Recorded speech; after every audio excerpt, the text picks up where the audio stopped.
cool machine unloading this, or loading, loading this semi.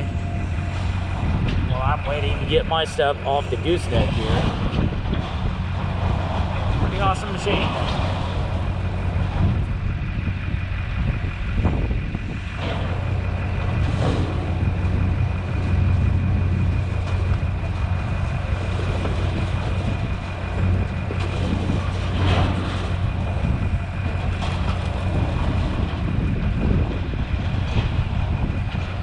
That's what I've got on my gooseneck back here. Just some stuff from around the farm, an old manure spreader, an old wagon. Just cleaning up around the farm. Just waiting here to be unloaded. They have to use one of those to get this stuff off, or this loader. We'll see. What are you doing? You've been inside all day, and now you come out and you want to do this? Come on, we got work to do. Come on. Come on, let's go. Come on.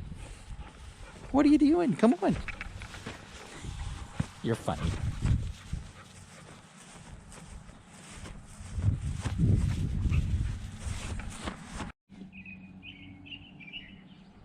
So I've got our disc bind mower back outside. We've got our new parts. We had to have a few of those, which we had trouble finding. Not sure what those are called. I sharpened the blades up. We don't put new blades on for first cutting because we nick them up a lot. There's always going to be little tree branches and stuff in the field that blew out of the trees, stuff like that. And so we just sharpened them, put a little edge on them from last year. You know, I'm a cheapskate. I'll sharpen these a few times before they go on. And we actually have a quick change tool that goes in here, pries this up. These blades can be changed out real easy. You just flip them around. They have an edge over here too. Real easy to do out in the field. The tool hangs on the side of the machine up here. We really like this disc bind.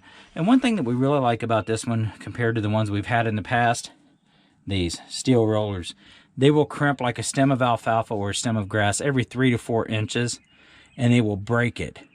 Not cut it in two, but they will like break it. Once the material comes off these blades, they go in through here, and the crimping actually helps the hay dry down faster. Other than just like the rubber rollers that were in the old style, and they still make them, some guys still use them, but it would smash the stems and squeeze the moisture out of them. But this, we can cut grass hay early one morning, bale it the next afternoon on good weather, good dry days. And they told us that when they bought this. They said, be ready. That is a almost full 24 hours quicker than what we could with the old baler. Or old cutter, I'm sorry, with the old rubber rollers. These steel rollers are definitely the way to go. This will be the 3rd season on this machine, I believe. So new parts in there. We had to fix a cylinder around the back. Lift cylinder that was leaking. And we should be good to go, I believe, after this. Massey Heston 1376 center pivot, which means we can go down the field, get to your end. You can swing it around and you can mow on your right or your left. So you're not going in a circle where the old style pulled from just that side. This one pivots in the center. You can mow on your right or your left. So just like a 0-turn mower, you can make a pass and go right beside the pass you just made and mow. You can mow on the right or the left of the tractor. We really like this mower. We've had some issues with it, but in my opinion, they just don't make stuff like they used to, and I think that's with all equipment. Man, this thing needs a bath. Also, something I forgot to mention on this disc bind. These, we call them turtles. These things spin super fast. This whole thing in here spins super fast. I don't remember right offhand what the RPM is, but I did read something the other day. At the tips of these blades, when this thing is spinning, 190 miles per hour. That's why these curtains are on here. Because if it hits something, it can come flying back up towards the tractor. Late one night, I was out mowing hay. I got scared pretty bad because there was a loud bang. I thought for sure it probably took out the back window, but a rock or something came up and hit the SMV sign on the back of the tractor and put a dent in it. Never had one hit the back window. I have heard of guys having to replace their back window because that happened. We're not in a whole lot of rocky areas, so I don't have to worry about it. But yeah, these curtains are pretty good, pretty thick. They will stop that stuff most of the time from coming back up and hitting the tractor. Yeah, hit the SMV sign. Boy, that was loud in the middle of the night. I think I was awake, or at least I was after that. So I told you all I would show you the upstairs of the barn. I just came up these stairs. Didn't film that, sorry. This is the upstairs of the barn. This is the hay mound. Those are the square bales I got left for ourselves. This is the catwalk. And it's called the catwalk because cattle used to be all in here. When my grandpa had this farm and my uncle. And they would just throw down hay off of this catwalk. Worked out pretty convenient. That's how that worked. So, somebody just pulled back in. Somebody just moved. So, like I said, this is the catwalk, short for cattle walk. Put hay in here. We got a short wall here that has always been, I don't know, kind of in the way. So we get 3 or 4 layers of hay in here and before it evens out. So throwing them off the wagon, sometimes a pain in the butt, but we do it. So I push a wagon up the hill and with my truck. I have a hitch on the front of my truck, or we back them up here in the tractor with the tractor. I found out putting a hitch on the front of my truck has been a heck of a lot easier than trying to back them in with my truck. And my Duramax has no problem at all putting it in 4 low and pushing a wagon with 220 bales up here. I don't even have to touch the accelerator. It just pushes them right up here. And the advantage with having the hitch on the front and it's steering and being able to steer the wagon up in here makes it a heck of a lot easier. To get this door open. Sorry for the noise. That is the barn ramp from the road. Like I said, I push them up in here with my truck usually. And the boys usually hand unload them. That's what I have the high school boys do. We will fill this barn as much as we can and kind of stair step it down to where I'm at. Or we'll go up about 5 high here, something like that. Love this old barn. There's some bats that hang out in here, no doubt about it. All this done by hand. Wood pegs. Yep, you got it. Used to be a basketball rim up there years ago. I've heard stories of guys playing basketball in here. I'm sure these boards weren't curved up like they are now. I'm sure they weren't then. Wouldn't be able to bounce a ball on it very easy. But yeah, there used to be a basketball rim there. I'm gonna take you up there in a minute. I don't know how well I would be able to climb the stairs, or not stairs, but the ladder. And I made this ladder. So I'm gonna go up this ladder. I'm not gonna be holding the camera while I'm doing it.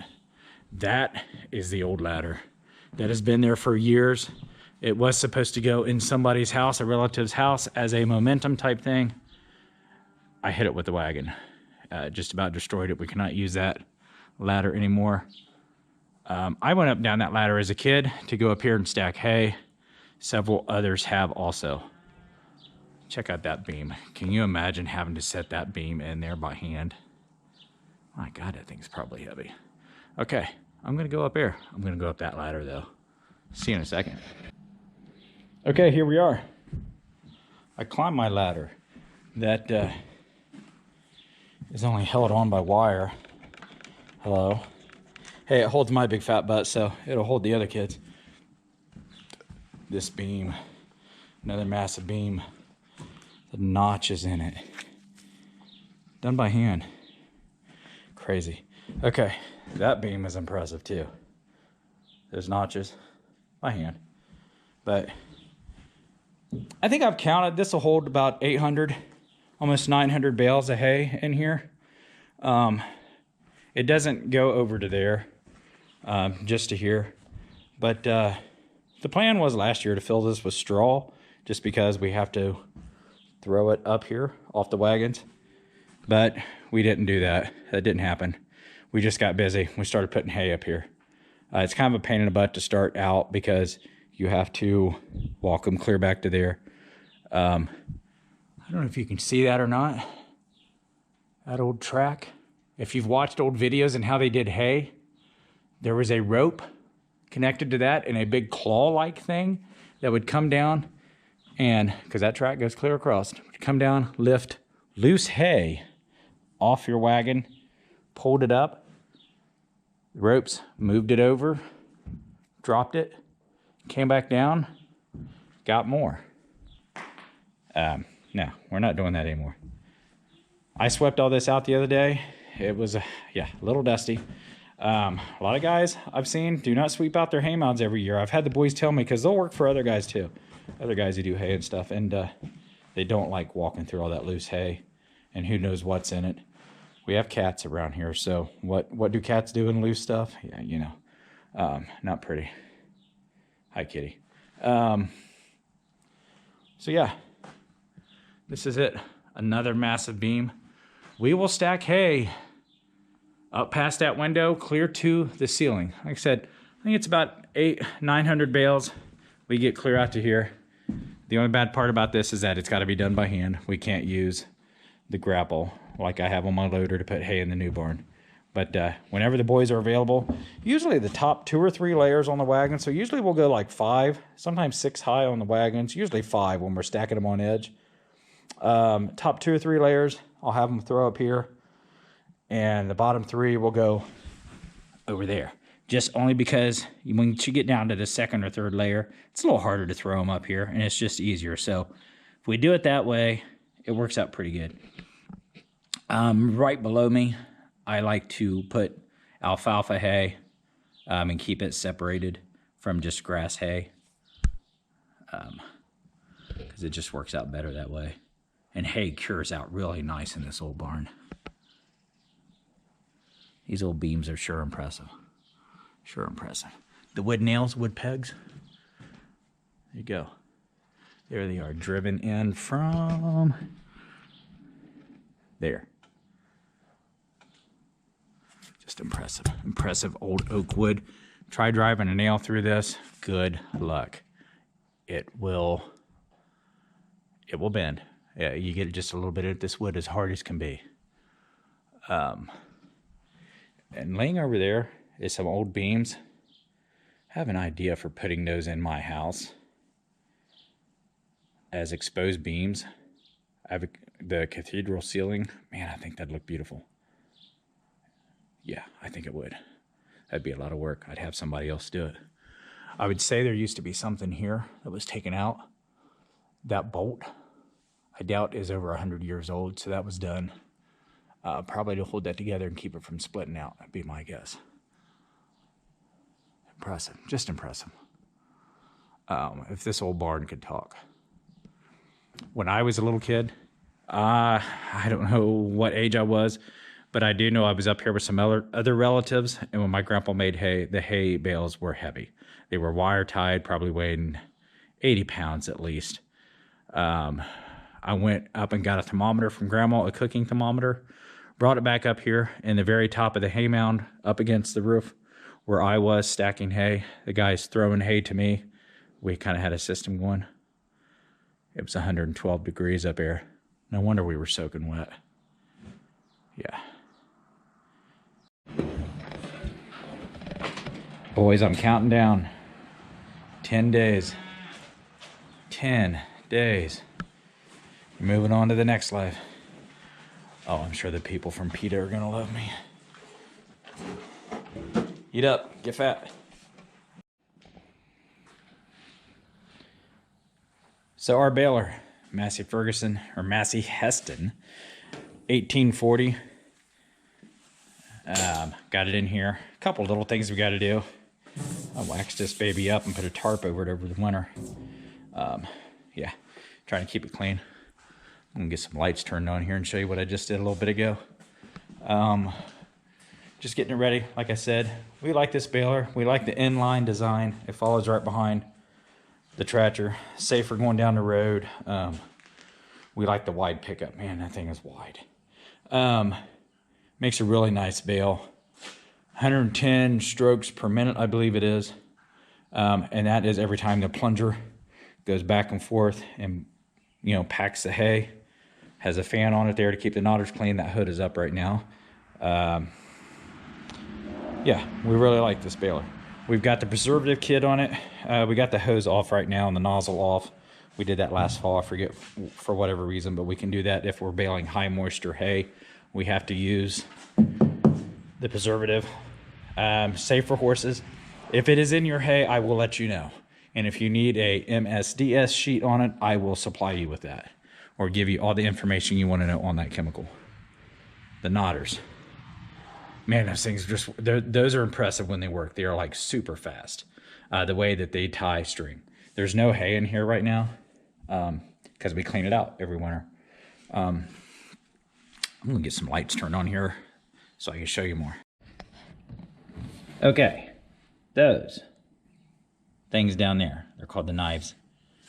There's some back under here also. That's what cuts the hay every time this plunger goes back and forth. There's a cover that goes on this right there. I've got it off right now. That's really important on how your hay is cut. If they get dull, you'll see your hay bales just looking what I call all shaggy. But when they're nice and sharp, you'll have a nice uniform bale. That's what I did a little bit ago. I got in here with a air grinder and sharpened those. We keep them sharp every once in a while. When they go too dull and can't sharpen them, we replace them. We did that last year. So open the side door here. Just show you what's in here. Flywheel.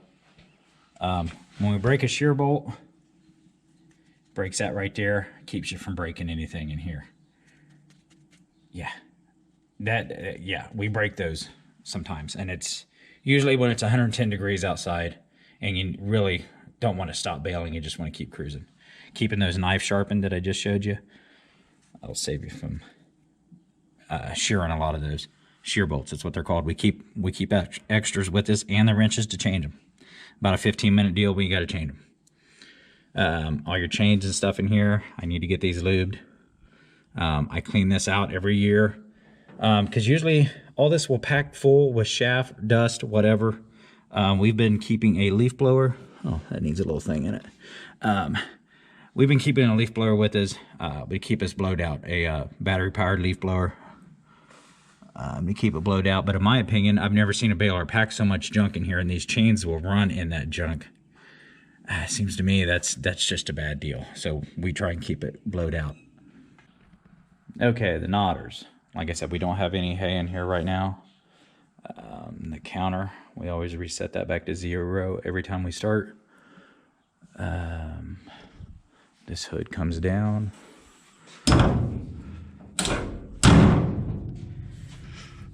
Over right here, that is our sensors for our moisture monitor that we run in the tractor. I'll show you that later on. It mounts up in the tractor. That's where it collects them. It tells you, it finds the moisture in the bales of hay anyway. I guess I can't say it right. But that's what those are. Agritronics, good company. It's who makes that. This hydraulic cylinder here keeps pressure down on your bales. There's a gauge up there and a dial. It's how heavy you want your bales, how compact you want your bales. With our accumulator that we run, I'll show you it after a while, but we usually keep this set pretty low because the way the bales go up the ramp for the accumulator out of the back of here, that's putting pressure on them anyway, and they stay pretty tight. That whole hydraulic cylinder pushes down on this, keeps your bales tight. This is where the accumulator comes in and hooks. Drawbar where it pins. Our preservative tank, showed you that a minute ago.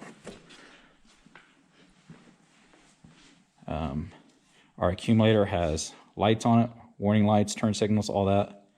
This is running back from the tractor. That's where that plugs in.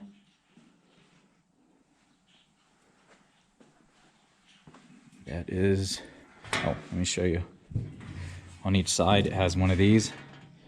1, 2, 3, 4, 5. It'll hold 5 of these rolls of twine. We usually put 2 or 3 in here. How much is one of those rolls, bale? About 850. About 850 bales. They will one of those.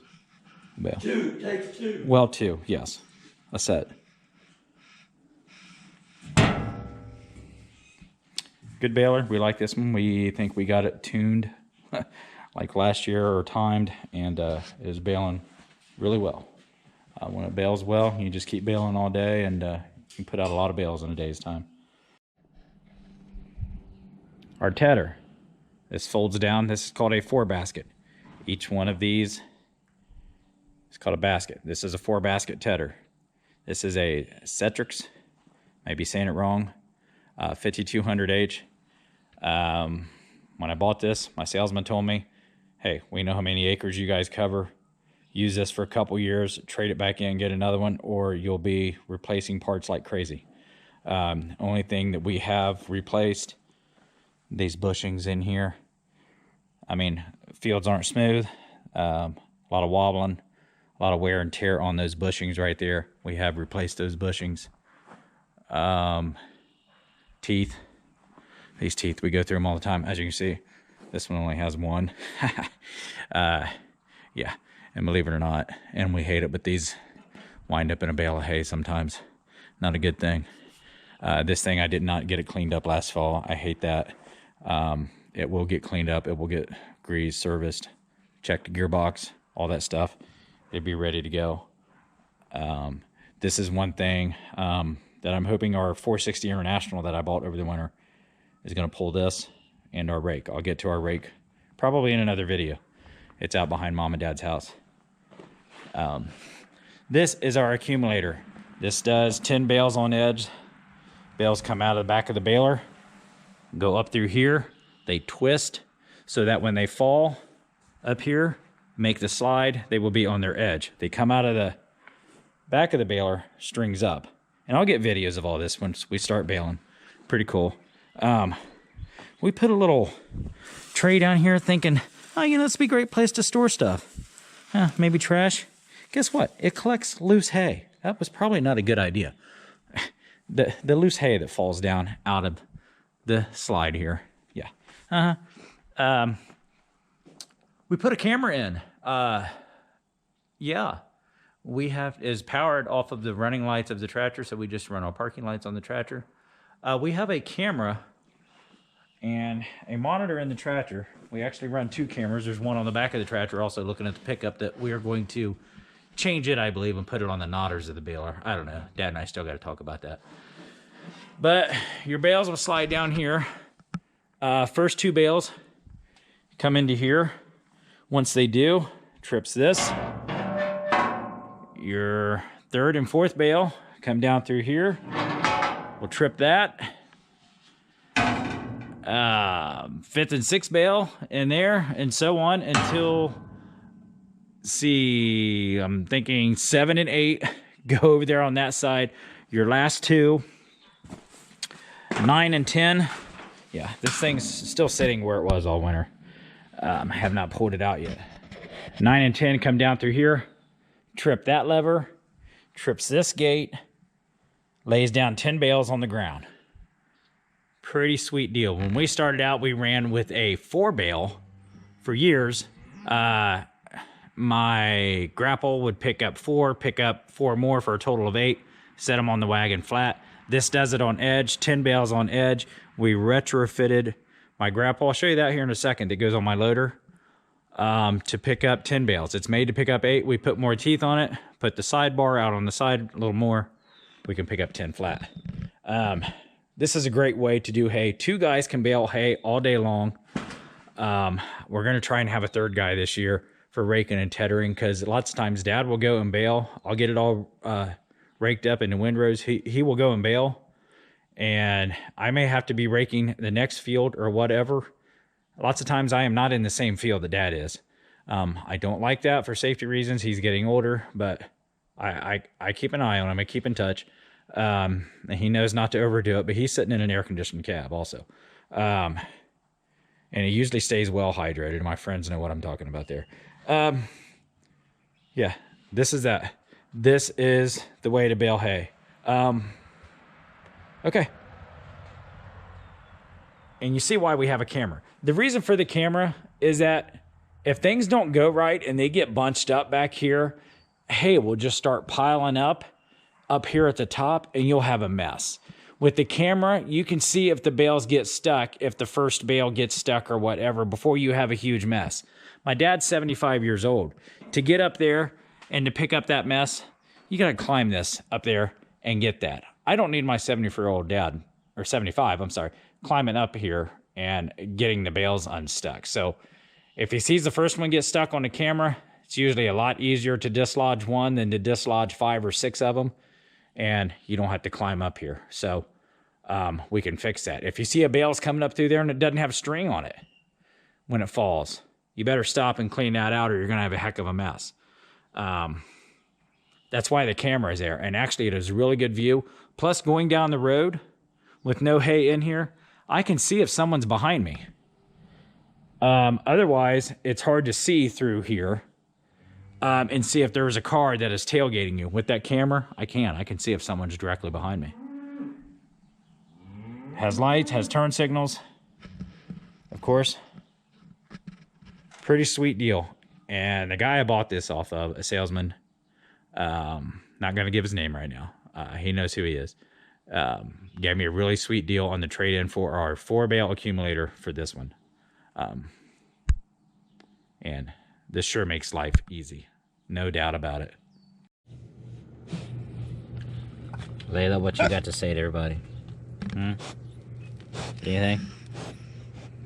No? Just hanging out this evening?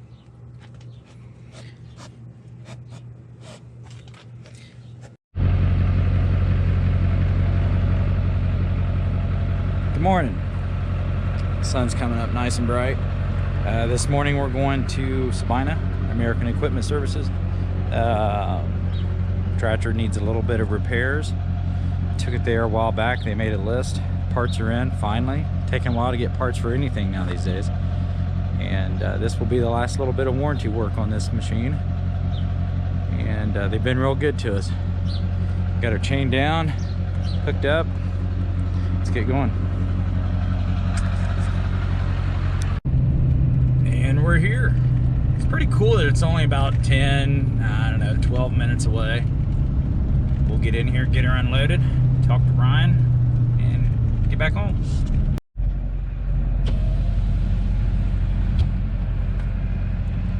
So everybody seemed to be a little busy in there. Didn't really get to talk to anybody. That's okay. I hope they get right on our tractor. I expect them to have it all week. This will be the last bit of warranty repairs they can do. Then it'll be out of warranty. Oh, I'd really like to have that. Or that big one over there. That's nice. Okay, let's get out of here.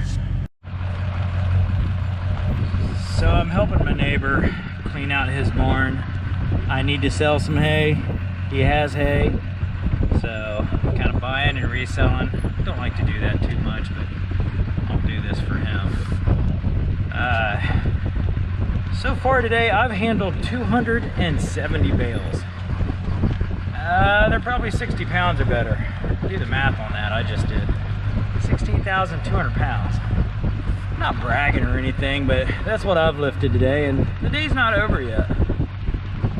Just keep going. I don't know that I'm gonna be handling much more hay, but I got a list.